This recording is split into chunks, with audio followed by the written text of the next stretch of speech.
Hi, how you doing? Justin here. Welcome to IM-134, where we're going to be discussing string muting. Now what this is all about is keeping unwanted string noise at a minimum. You'll probably find at the moment, for a lot of you anyway, when you go to play your major scale, it sounds a little like this.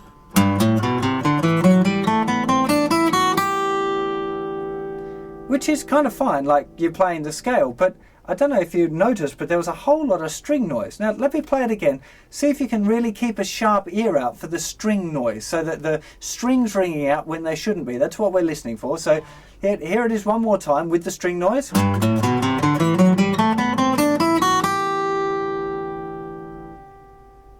Yeah, how much I could stop there with my hand. Let me do it now with when I'm using the string muting techniques I'm going to show you. You can hear it's a lot clearer. Here's with string noise again. It's like, it might be difficult to hear in this circumstance over a microphone because it is kind of quiet, but I'm sure you will notice if you start practicing the techniques that I'm about to show you, you'll start to notice when you're playing and you'll make it a big improvement in your playing. So let me explain first of all the very basic principle, which is that every string that's not being played should be touched by something, another finger most likely. Now if you remember back to when you were learning your D chord for the very first time, you might remember sometimes your third finger laying over a little bit too flat and muting the thinnest E string and muting it. Happens for most people, and it doesn't take much of a touch from the third finger to mute that thinner string. And we're now going to use that to our advantage to help keep all of the strings quiet. Now, the very basic idea is that the first finger is going to mute all of the strings beneath, meaning toward the ground of the string that's being played. So if we're playing the note C with, I'm just using the G major scale, let's say that the second finger is playing the note C, which is the third fret of the fifth string. The first finger will be lightly touching strings 1, 2, 3 and 4. Now I'm going to go to a close-up on this in a second and run you through it. Now at the same time as that, the second finger, the tip of it will be muting the sixth string. So left hand's got quite a lot to do, more than what we just started. And this is kind of one of those things that it's kind of like a progression. When you first learn the G major scale, you have to learn it with nice round fingers all the time, and you really want to be using your fingertips. But as you progress a little bit further, you realize that, well, you do use the tips of your fingers, but it's slightly flatter, and that slight flatness enables you to get all of these other string muting techniques happening at the same time. So it's you can't learn it straight away. If I tried to teach you with all of this string muting stuff, you know, it'd be really confusing when you start learning your G major scale. So you're better off learning the scale first, be comfortable with it, and then start to add in these ideas.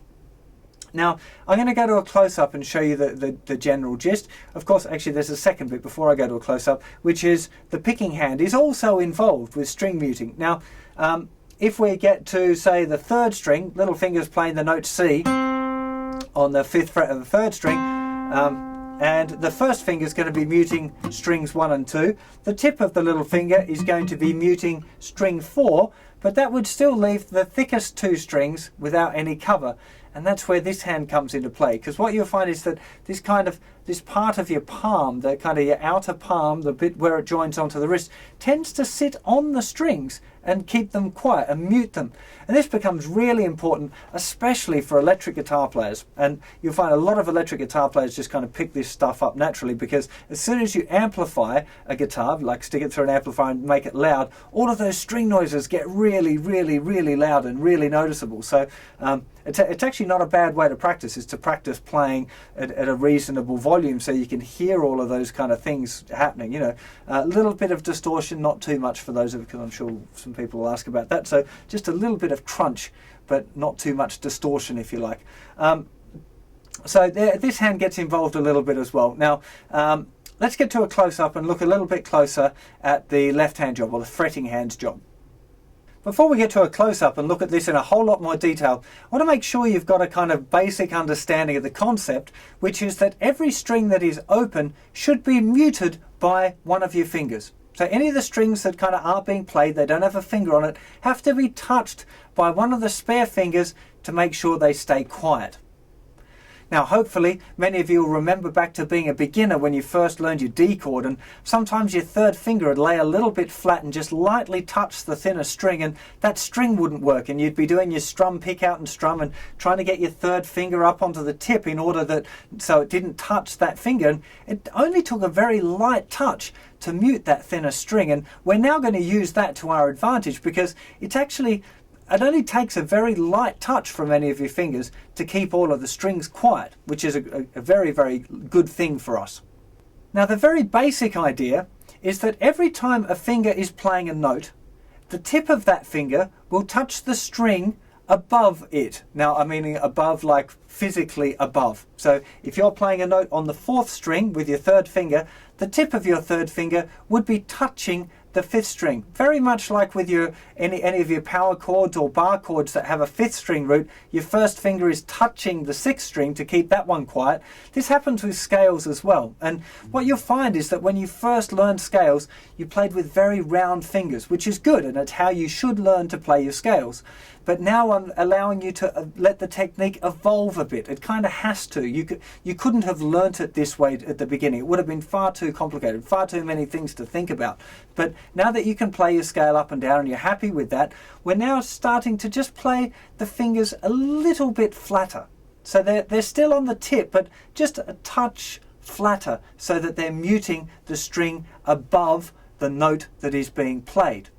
We're going to do a close-up of this, remember, in just a second, so you get a closer view of this idea. Now, as well as that, the first finger has a very important job. It's muting all of the strings below the note being played. So if we're playing the note F sharp with the third finger on the 4th fret of the 4th string, part of the G major scale, which is what I'm going to be using for this whole lesson, then the first finger would lightly be touching strings 1, 2 and 3. And the 4th string would be the note that's being played.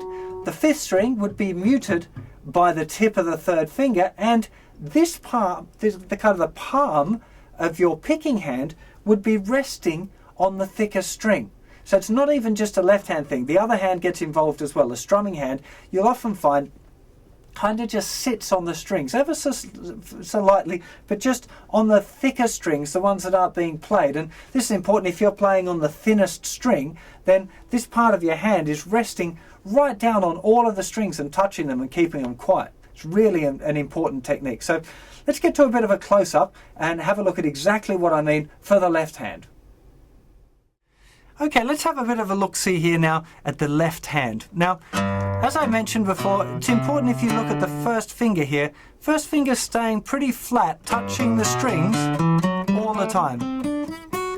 It's all the time it's got the edge of the first finger is touching all the strings. Let's have a look at a different angle of that. Okay, we're starting at this funny angle because I really want you to see how the first finger is doing its job, staying nice and flat and muting all of the strings lower than the note being played. So you can see my first finger sitting in the 2nd fret where it belongs for the G major scale, and it's right now it's touching all of the strings, so it's kind of muting everything up a bit. And if I play the G major scale up and down, you'll see that my first finger stays pretty flat throughout the whole thing.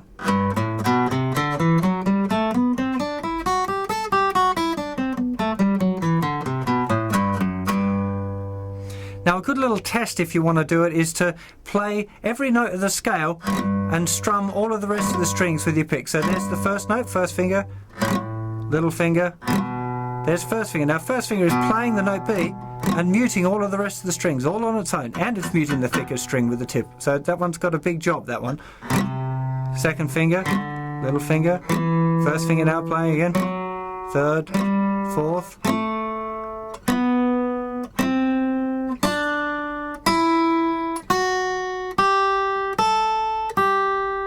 etc.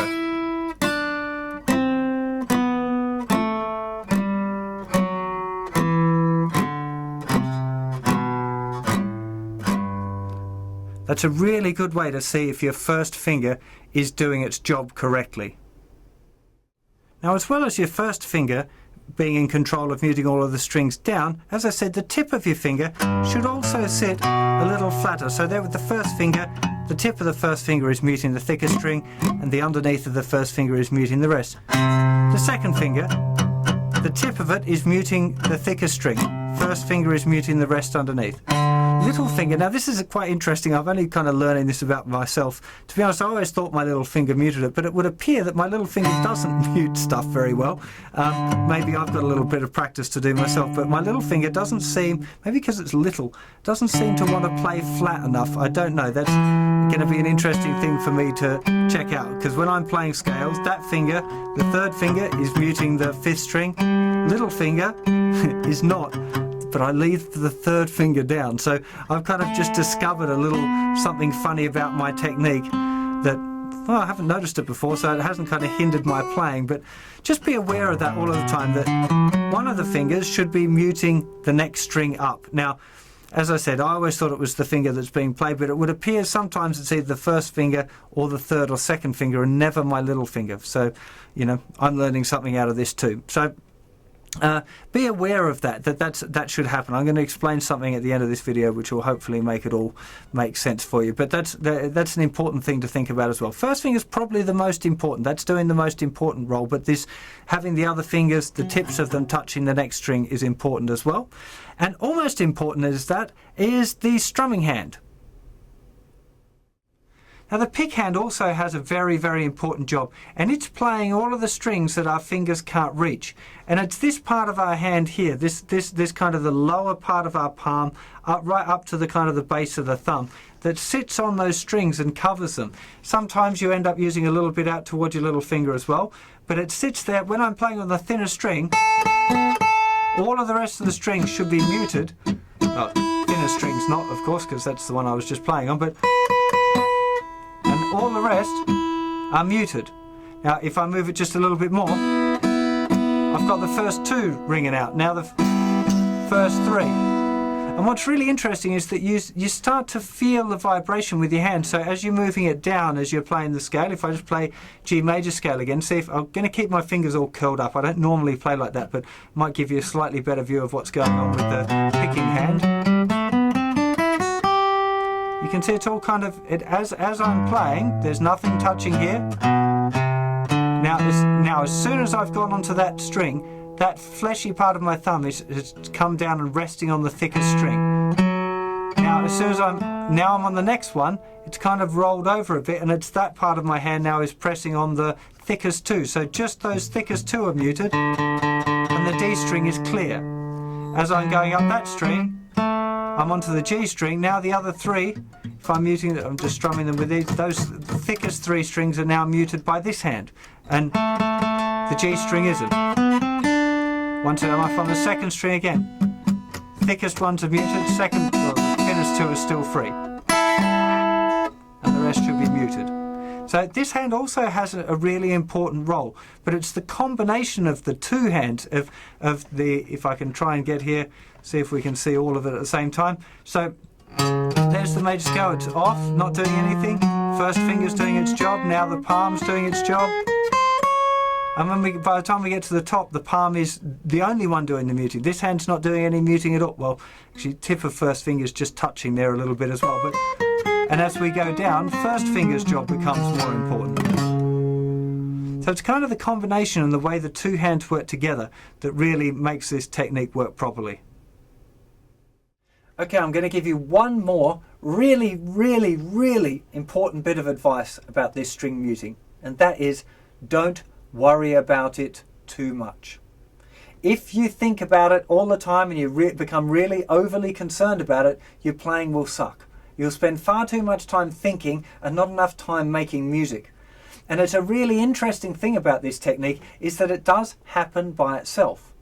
What I would recommend is that you spend a couple of weeks now doing 5 minutes a day on awareness of string muting. So maybe do a little bit of that practice here where you're strumming all of the strings and making sure that your first finger's doing a good job, you know, that it understands how to lay that little bit flat and that the fingertips know to touch the next string, and see if you're doing it already a little bit and where you're doing it, that kind of thing. Be aware of how your palm sits on the guitar, and if it never sat before, you know, try and get it used to that feeling of kind of, it sits on the edge of the bridge really, where the strings meet the bridge is kind of roughly the place where it would sit on electric guitar. For acoustic guitar maybe a little bit further forward, but still very close to the bridge. Now If you're aware of that and you've done a little bit of practice for a couple of weeks and you've just become aware of the string noise, you'll probably find that your fingers start to fix it by themselves.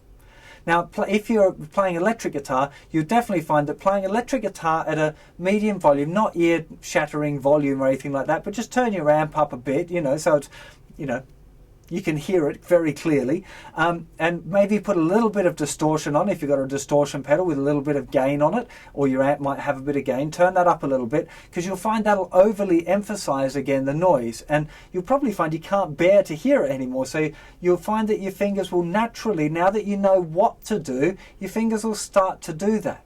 And you'll find that you'll be playing a riff and you'll start to hear string noise. You go, oh God, I don't want that string noise there. So maybe you spend, a couple of minutes just figuring out how you're going to do that bit of muting. But please don't let yourself obsess with this, because I've seen it happen before. And if you get too obsessed with this idea, you may well spend 2 or 3 years trying to perfect this technique, and your playing will really suffer. So just don't get obsessed with it.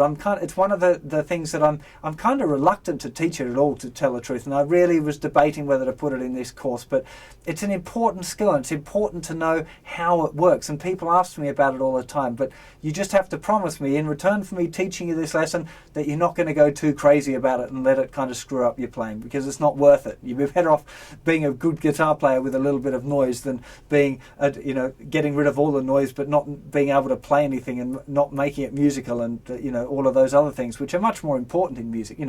Neil Young doesn't worry about string muting. There's open strings ringing out all the time on the early stuff, but the music is so strong it just comes through, and that's really what I think is more important. So be aware of it, practice it, a little bit of it, but don't become obsessed by it, and it'll be great for your playing. So I hope that's been really helpful, and I'll see you for another lesson sometime very soon. Take care of yourselves. Bye bye.